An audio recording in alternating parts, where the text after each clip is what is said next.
Today, we're taking a close look at a 2018 paper from Strategy Science titled Strategy and the Institutional Envelope. Now, for decades, the conversation around what drives a company's success has really revolved around two main ideas: the structure of the industry and a firm's own strategic choices. But this paper asks a critical question. What if there's a huge, often invisible factor that we've been seriously underestimating? They propose a third and potentially more foundational pillar. Okay, so to really unpack their argument, we're going to walk through it step by step. First, we'll set the stage by looking at the scholarly conversation they're entering. Then we'll define their core concept, follow their specific line of reasoning, lay out their core propositions, and finally, wrap up with their theoretical contribution and what it all means for future research. So the authors are stepping into a pretty long-running and central debate in strategy. What really explains firm performance? As I mentioned, this whole conversation has traditionally been dominated by two major perspectives. On one side, you've got this focus on the industry structure, the overall playing field. And on the other side, you have firm-centered views, which are all about a company's unique resources and its specific strategic moves. The classical thinking has always been that success comes from finding that perfect fit between these two pillars. But this is where the authors identify a gap. They argue that this two-pillar model is missing something really big. They point to what they call an underemphasis of a set of predictors of firm performance that may be far more substantial than they are typically assumed to be. In other words, we've been overlooking a really critical piece of the puzzle. So what's their solution? Well, they propose we add a third pillar to this whole model, a pillar they call the institutional envelope. This is the missing piece they believe is not just an add-on, but actually foundational to everything else. The entire argument really hinges on this one core idea of the institutional envelope. So what exactly is it? Let's define it. Okay, so here's the formal definition.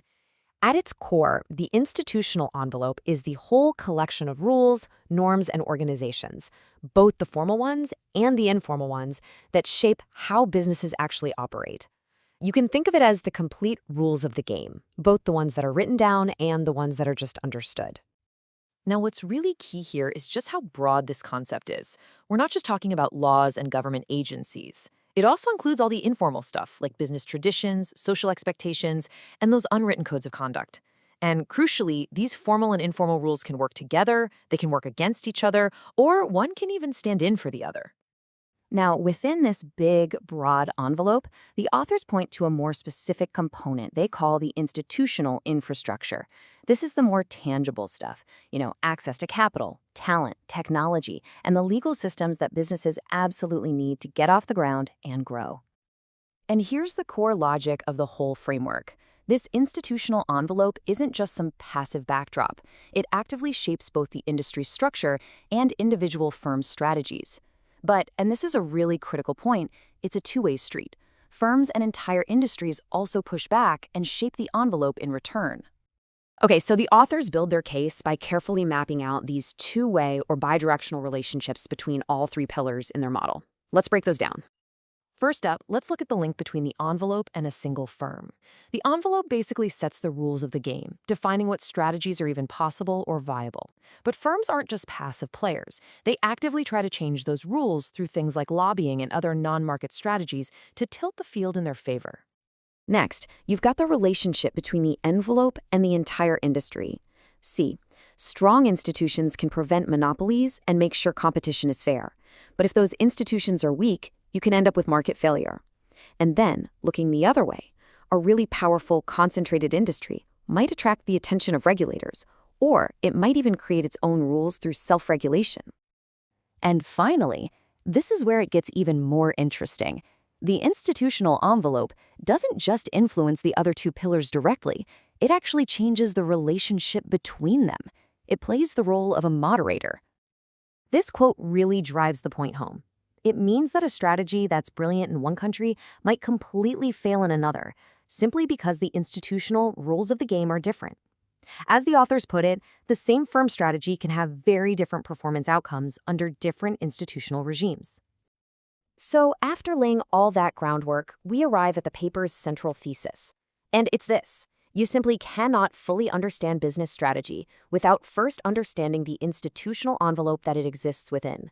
That old two-pillar model, it's incomplete. This big idea is really built on a few key conceptual claims. First, that the institutional envelope's influence is pervasive, it's everywhere. Second, as we've already seen, its relationships with the other pillars are these dynamic, two-way streets. Third, it's this interesting chicken and egg situation. It's both the foundation for strategy and a product of it. And finally, it moderates or changes how strategy and industry structure interact with each other. The authors are making a much stronger claim here than just adding a third leg to a stool.